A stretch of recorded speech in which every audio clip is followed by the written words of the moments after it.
होते हैं? पवन के कार्य सबसे अधिक शुष्क व अर्ध शुष्क स्थलाकृतियों में होते हैं। और शुष्क और अर्ध शुष्क स्थलाकृतियों के बारे में अगर हम बात करें तो लगभग 30% भाग ऐसा है जहां पर मरुस्थलीकरण पाया जाता है। यानी जो दशाएं हैं, शुष्क दशाएं लिख रही हूं मैं, या इसको सिंपल इस तरह से भी दिखा सकते हैं। 30% क्षेत्र पर शुष्क व अर्ध शुष्क दशाएं पाई जाती हैं। और अगर हम पूरे महाद्वीपों की बात करें तो ऑस्ट्रेलिया में 43%, जो ऑस्ट्रेलिया है वहां पर 43% क्षेत्र पर शुष्क दशाएं पाई जाती हैं। अफ्रीका में 40% क्षेत्र पर, अफ्रीका जो है वहां पर 40% क्षेत्र ऐसा है जहां पर शुष्क दशाएं पाई जाती हैं। एशिया में, अगर हम अब एशिया की बात करें तो एशिया में लगभग 23% भाग पर शुष्क दशाएं पाई जाती हैं। अमेरिका में 10% भाग ऐसा है जहां पर शुष्कता पाई जाती है।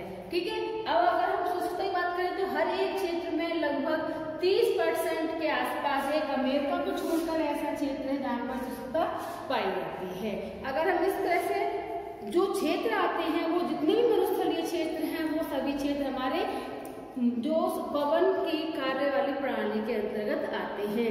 जैसे दक्षिण अमेरिका में अटाकामा, पैटागोनिया। अमेरिका में अगर बात करें दक्षिण अमेरिका की, तो दक्षिणी अमेरिका में अटाकामा और पैटागोनिया दो मरुस्थल पाए जाते हैं। जबकि उत्तरी अमेरिका में कोलोराडो क्षेत्र है। उत्तरी अमेरिका में क्षेत्र पाया जाता है मरुस्थल का, वो है कोलोराडो। ठीक है, अगर हम एशिया में बात करें तो एशिया में बहुत सारे मरुस्थलीय क्षेत्र हैं। एशिया में जैसे कि थार का मरुस्थल,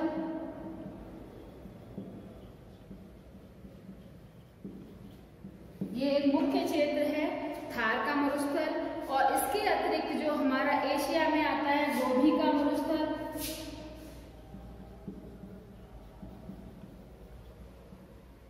ठीक है, थार का मरुस्थल, गोबी का मरुस्थल, और जो इसके अतिरिक्त है तुर्कमेनिस्तान और कैस्पियन के आसपास का क्षेत्र है, वहां पर भी मरुस्थल पाया जाता है। तो तुर्कमेनिस्तान का ही मरुस्थल बोलते हैं, उसे क्या बोलते हैं?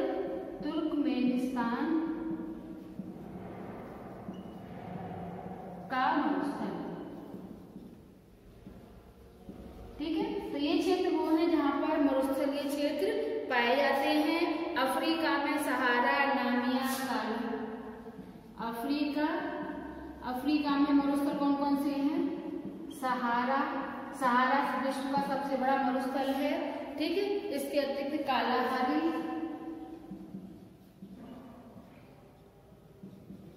और तीसरा है हमारा नामीबिया।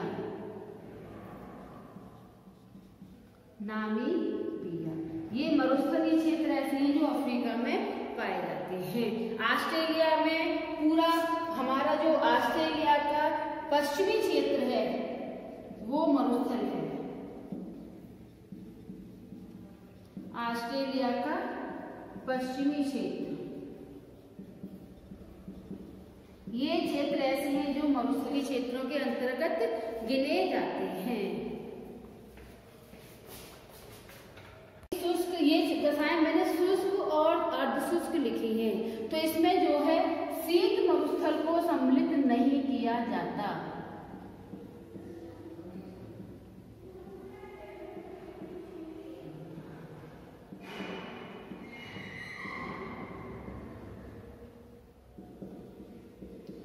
ठीक है, यानी इसमें शीत मरुस्थल को सम्मिलित नहीं किया जाता, नहीं शीत मरुस्थल सम्मिलित नहीं। ठीक है, अब आप बताती है कि इनके द्वारा कौन कौन से अपरदनात्मक कार्य होते हैं। सबसे पवन से कौन कौन से अपवर्तनात्मक कार्य होते हैं?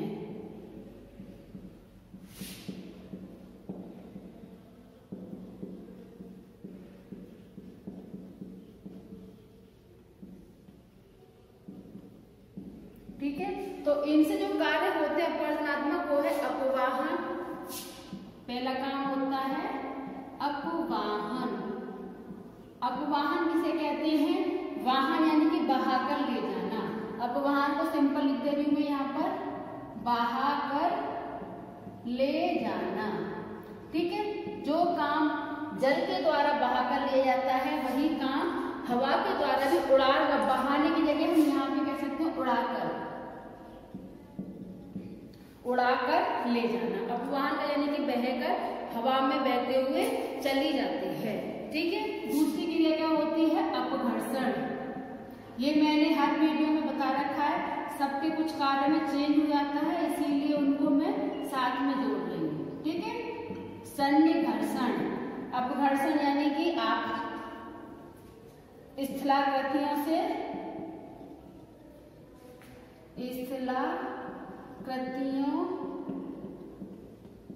रगड़, और सन्निघर्षण आपस में रगड़ना। ठीक है, इसमें ये सम्मिलित किया जाता है। तो अपघर्षण और सन्निघर्षण ये क्रियाएं होती हैं। अब बताती है कि अपवर्तन को कौन कौन से कारक नियंत्रित करते हैं। अपवर्तन को नियंत्रित करने वाले कारक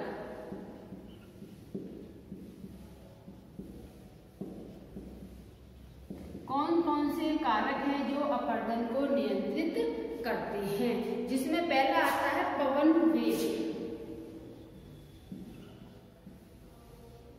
पवन वेग से क्या अभिप्राय है यहाँ पर कि जैसे जैसे हवाएं चलती हैं तो हवा की गति से ही ये सब जो स्थलाकृतियां हैं वो प्रभावित होती हैं। अगर नॉर्मल हवा चलती है तो कुछ होता है ऐसा, और जब आंधी आती है तो क्या कंडीशन आती है? मिट्टी सारी जगह एक स्थान से दूसरे स्थान पर जाती रहती है। तो पवन का वेग अधिक होगा तो क्या होगा? पवन वेग अधिक तो अपवर्तन भी अधिक, और वेग कम होगा तो अपवर्तन भी बहुत धीमा होता है। ठीक है, दूसरा आता है हमारा धूल व रेत कणों की मात्रा। धूल व रेत कणों की मात्रा ये भी डिसाइड करती है कि किस तरह की कंडीशन पाई जाती है। धूल व रेत कणों की मात्रा जितनी ज्यादा होगी अपवर्तन की क्रिया भी उतनी ही अधिक होगी। ठीक है, तो मात्रा अधिक तो अपवर्तन भी अधिक होगा। ये चीजें समझाने की जरूरत नहीं है, काफी कुछ समझ में आ चुका होगा। जैसे कि हम भूल जाते हैं, आंधी आ रही होती है तो हमारे चेहरे में मिट्टी लगती है, वो हमारे स्किन पर रगड़ करती है। ऐसी स्थलाकृतियों पर मिट्टी जब बहती भी जाती है तीव्र गति से, तो जितनी अधिक मात्रा होगी वो उतनी अधिक खरोच करती हुई उस स्थलाकृति से निकलती है। तो ये आ जाएगा धूल व रेत कणों की मात्रा। तीसरा आता है हमारा सेल संरचना। तो अगर हम सेल संरचना की बात करें तो वही जो नियम प्राणी अपवर्तन में कार्य कर रहा था वही यहाँ काम करेगा कि अगर सेल संरचना कठोर है तो अपवर्तन भी कम होगा,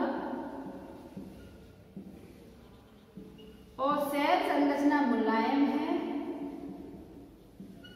तो अपवर्तन अधिक।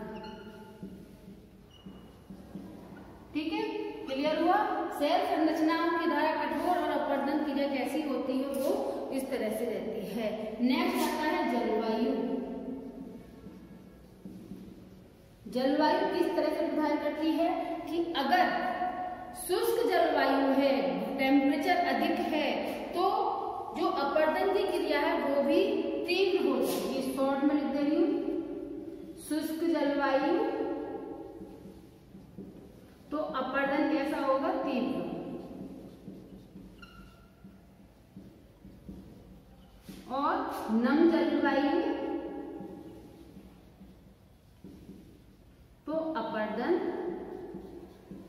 धीमा। ठीक है, ये अब अगर बारिश हो जाती है उसके बाद तेज हवा चले तो कभी धूल कण आते हैं, और अगर बारिश ना हो सीधे टेम्परेचर अधिक हो और आंधी आ जाए तो धूल कण अधिक आते हैं। ये सिंपल भाषा में बता रही हूँ कि जलवायु से क्या इफेक्ट पड़ता है। ठीक है, नेक्स्ट आता है हमारा वनस्पति आवरण।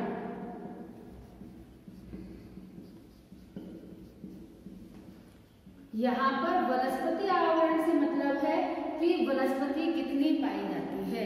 नॉर्मल अगर देखा जाए तो शुष्क और अर्धशुष्क क्षेत्रों में वनस्पतियों जो है वो कम पाई जाती हैं, वहां पर सिर्फ कटीली झाड़ियां होती हैं।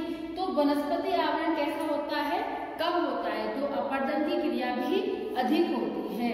जबकि जहां पर वनस्पतियां अधिक होती हैं वहां पर अपर्दन की क्रिया कम होती है। तो ये चीज क्या दिखाती है कि अपर्दन का क्रम क्या होता है और किस तरह से अपर्दन की क्रियाएं होती हैं। अब आती है कि जो अपर्दन से निर्मित कौन कौन सी स्थलाकृतियों का निर्माण होता है।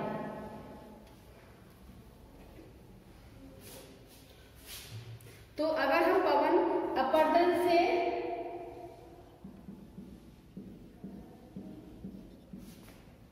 निर्मित स्थलाकृतियां,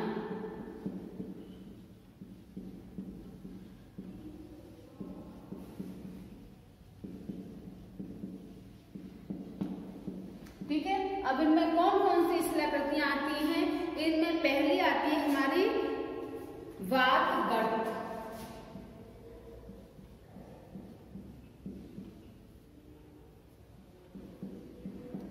वात गर्त क्या होता है, गर्त माने क्या होता है, गड्ढा।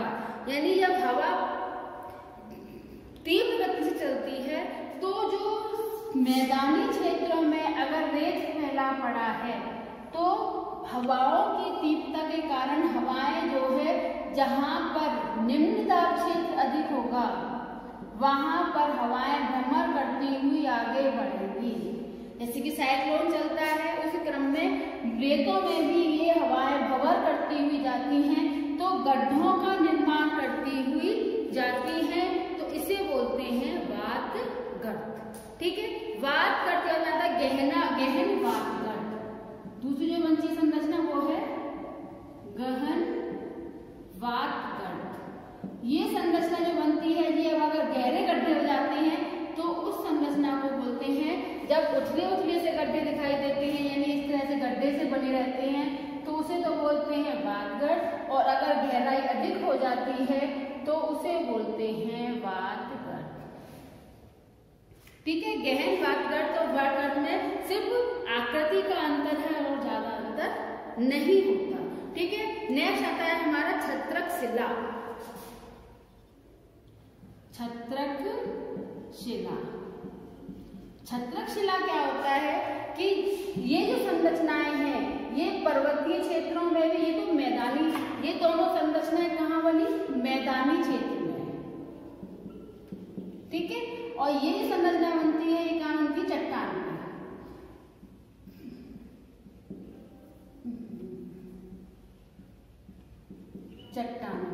चट्टानों में ये जो पवन का कार्य है, पवन जो है 5 मीटर की ऊंचाई तक तो तीव्र गति से काम करती है और 5 मीटर से ऊपर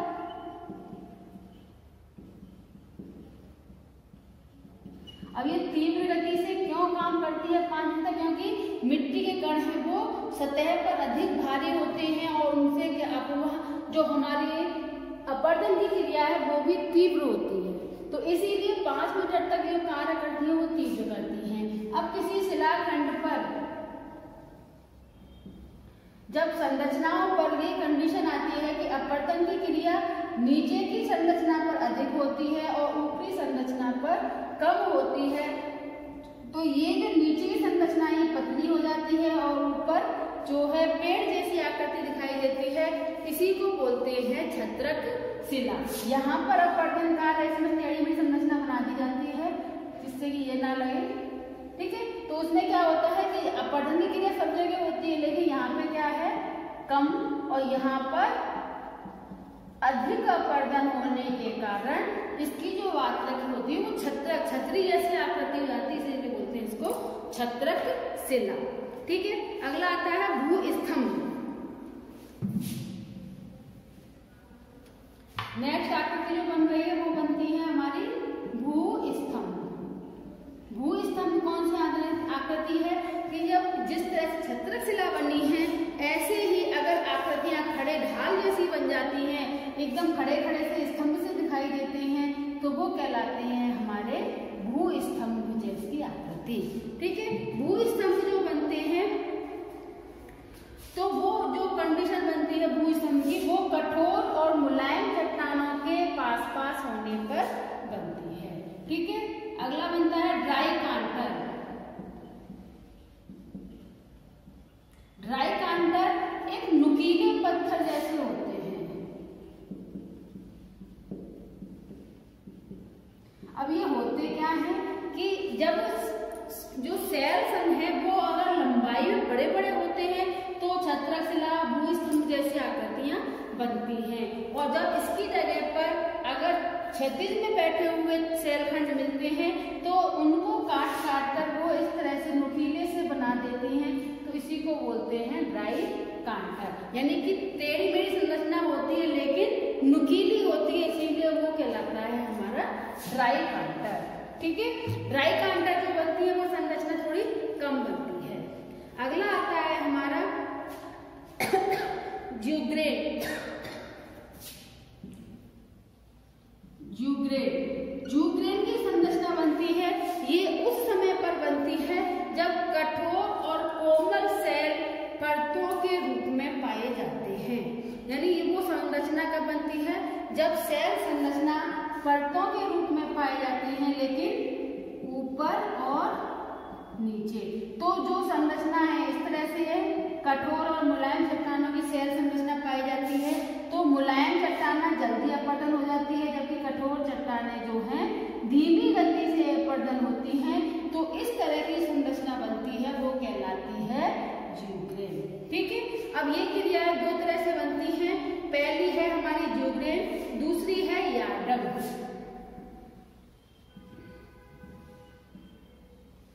अगर ये क्षैतिज रूप में मिलती है, इसमें याद रखना ऊपर नीचे या ऊपर कठोर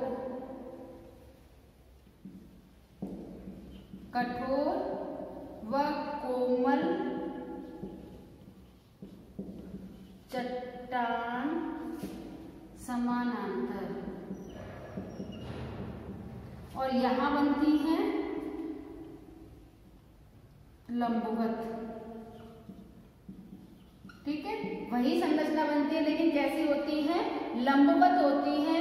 तो जो लंबवत होने के कारण मुलायम चट्टानें जल्दी से अपवर्तित हो जाती हैं और कठोर चट्टानें इस तरह से रह जाती हैं, तो ये संरचना जो बनती है वो कहलाती है हमारी यार्डम। ठीक है, अब आता है बात हमारी इनसेल वर्ग। इनसेल वर्ग कब बनते हैं, इनसेल वर्ग की संरचना बनती है वहां पर जहां पर कठोर चट्टानें बिछी हुई होती हैं और अपरदन की क्रिया होने के कारण इस तरह से टोपियों के रूप में संरचना दिखाई देती है, इसी को बोलते हैं इनसेल वर्ग। ठीक है, इनसेल वर्ग में संरचनाएं अपरदन क्रिया होती है, तो ऊपर से जब अपरदन क्रिया होती रहती है तो ये जो है चिकनी टोपी जैसी आकृति में बन जाती है, तो इसी को बोलते हैं हम इनसेल वर्ग। ठीक है, अगला आता है हमारा जालीदार खिड़की। जालीदार खिड़की, ये जालीदार खिड़की क्या होती है कि अगर सेल संरचना लंबवत होती है, तो अगर ये संरचना इस तरह से लंबवत है तो हवाएं जो है इस पर अपना घर्षण की क्रिया करती हैं, तो जहां जहां पर कठोर की जगह मुलायम चट्टानें होती हैं वहां वहां पर वो घर्षण की क्रिया तीव्र गति से करती हैं, और ये क्रिया लंबे समय में चलते रहने के बाद इन सेल संरचनाओं के बीच में होल बन जाते हैं, और जब ये होल बन जाते हैं तो ये सब संरचनाएं कहलाती हैं हमारी जालीदार खिड़की। और ऐसा लगता है जैसे कि हवाएं इसके आर पार जाने लगती हैं, तो जालीदार शिलाओं जैसी कि एक होलदार शिला बनाई हुई है ऐसा प्रतीत होता है, तो उसी को बोलते हैं जालीदार शिलाएं। ठीक है, अगला आता है हमारा पुल तथा खिड़की। पुल तथा खिड़की ये संरचना कब बनती है? इस संरचना के लिए इसी संरचना का अगला रूप पहला खिड़की है, फिर दूसरा पुल है। ठीक है, ये जो संरचना है, होल अगर पहले छोटे छोटे होते हैं तो उसे बोलते हैं जालीदार खिड़की, और इसके बाद जब ये होल बड़े हो जाते हैं तो इसको बोलते हैं खिड़की जैसी आकृति। और जब ये संरचना घुल घुल के घोल अपवर्तन क्रिया द्वारा बीच में से बिल्कुल ही गायब हो जाती है और बाहरी संरचना कठोर बनी रह जाती है, तो एक पुल जैसी आकृति बन जाती है, तो इसी को बोलते हैं पुल। क्लियर? ठीक है, ये मुख्य संरचनाएं हैं जो इनके द्वारा बनती हैं। अब और इन संरचनाओं के लिए हवा और धूल कण का होना बहुत आवश्यक है।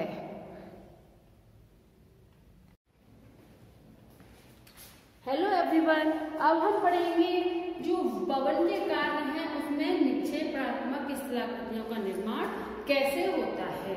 ठीक है, जिस तरह से अपवर्तनात्मक स्थलाकृतियों के लिए कुछ नियंत्रित कारक थे, तो ऐसे ही निक्षेपात्मक स्थलाकृतियों के लिए भी कुछ कारक होने चाहिए, तभी निक्षेपण का कार्य शुरू होता है। इसमें पहला आता है हमारा हवा की गति।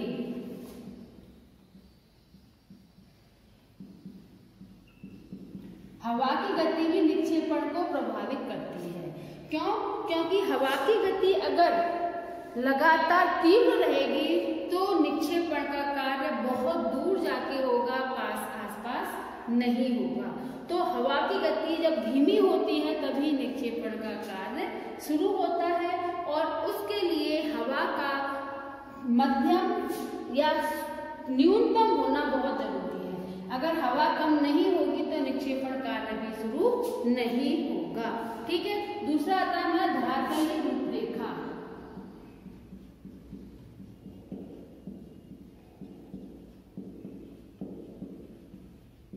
धरातलीय रूपरेखा में कि कैसी स्थलाकृतियां हैं। अगर जलीय क्षेत्र होगा तो स्थलाकृतियों का निर्माण होगा ही नहीं, यानी जहां पर निक्षेपण का कार्य शुरू हो रहा है वहां पर अगर जलीय क्षेत्र है तो निक्षेपण का कार्य स्थलाकृतियों का निर्माण नहीं होगा। तो ये चीज क्या दिखाती है कि धरातलीय रूपरेखा अगर तटीय क्षेत्र है तो वहां पर भी नहीं बनेगी, सिर्फ मैदानी क्षेत्रों में ही इनका निर्माण कार्य होगा निक्षेपात्मक स्थलाकृतियों का। ठीक है, तीसरा आता है हमारा अवरोध की उपस्थिति।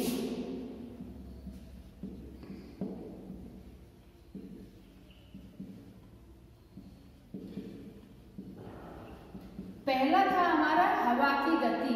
हवा की गति कैसी है उस पर भी डिपेंड करता है हमारे पवन के कार्य, और साथ में हवा की गति के साथ में अगर उसमें अवरोध मिल जाते हैं तो स्थलाकृतियों का निर्माण भी अच्छे से होता है, तो ये भी इससे प्रभावित होते हैं। नेक्स्ट आता है हमारा मरुस्थल का विस्तार।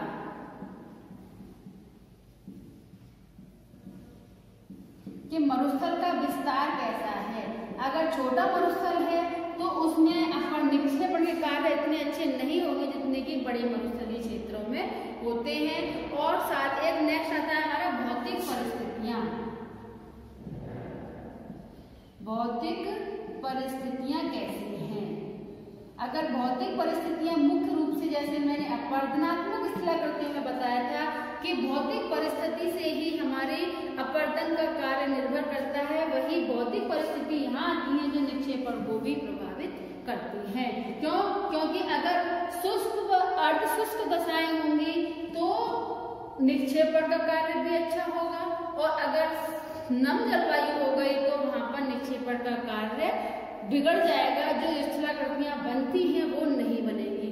तो अगर ये सब दशाएं पाई जाएंगी तभी निक्षेपणात्मक स्थलाकृतियों का निर्माण होगा। अब इनसे कौन कौन से भू आकार बनते हैं? पहले होती है कि कौन कौन से भू आकार बनते हैं, तो इसमें पहला आता है हमारा लॉयस। लॉयस किसे कहते हैं? लॉयस होता है मिट्टी का मैदान। एक तो पर्वतीय मैदान होता है, पठारी मैदान होता है, एक मिट्टी का विस्तार हो जाता है उसे लॉयस। अगर तुम्हें थोड़ी नॉलेज हो तो तुम लोगों ने चीन में जो हांगो नदी है वो कहाँ से निकलती है, लॉयस क्षेत्र से निकलती है, यानी वहां पर भी पीली मिट्टी का क्षेत्र पाया जाता है। इसीलिए हांगो को नील नदी, जो हांगो नदी है उसे चीन का शोक बोलते हैं। क्यों? क्योंकि वो मैदानी क्षेत्र में बहने के कारण हर वर्ष अपना स्थान बदलती है और स्थान बदलने के कारण जो उसका अपवाह क्षेत्र है वो बहुत विनाशकारी हो जाता है, इसीलिए उसे बोलते हैं चीन का शोक। तो लॉयस क्या होता है, मिट्टी के मैदान होते हैं और इसी क्षेत्र को बोलते हैं। अगला आता है हमारा बालू का स्तूप।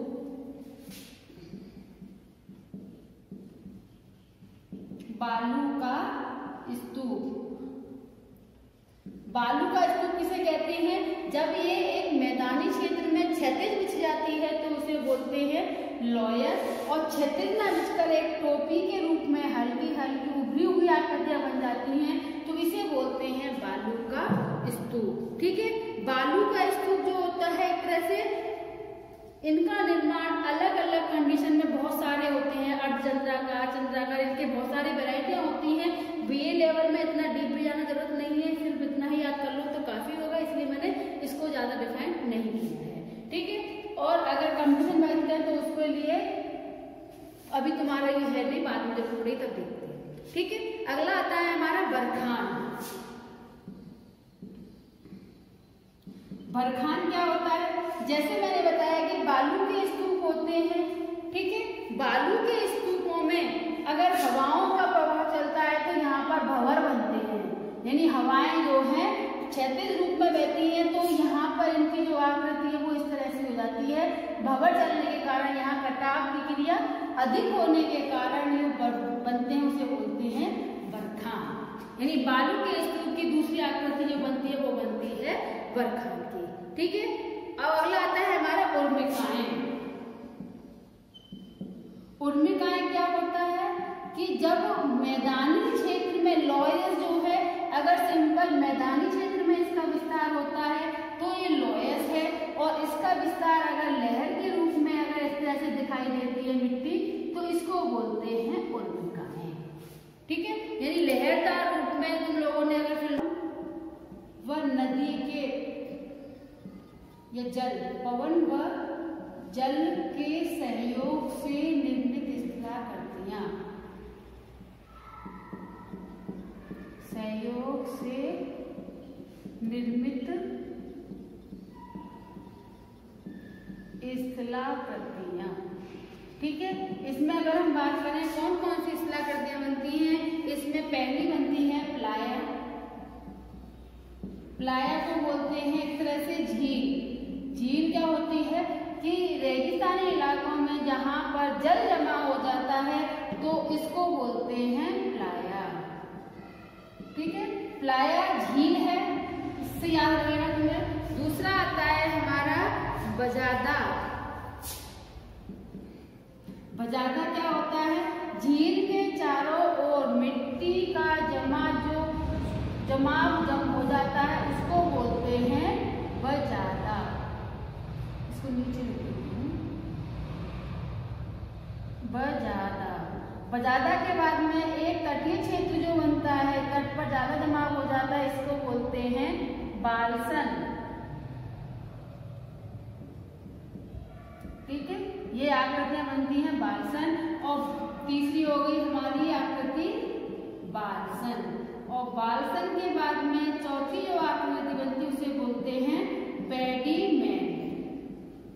पेडीमेंट क्या होता है कि इन आकृतियों के तटों पर पर्वतीय क्षेत्र जहां होते हैं उसको बोलते हैं पेडीमेंट। ठीक है, तो ये जो आकृतियां बनती हैं इन सब में जल का मुख्य रूप से सहयोग होता है, और पेडीमेंट पर्वतीय क्षेत्रों के नीचे का ये पूरा क्षेत्र कहलाता है जहाँ पर जमाव होता है। ये तलछट से जमाव से बनते हुए ऊंचे उठे क्षेत्र फिर से पेडीमेंट कहलाते हैं। तो ये वो आकृतियां हैं जिसमें जल का भी मुख्य रूप से सहयोग होता है और इन्हीं के द्वारा इसका निर्माण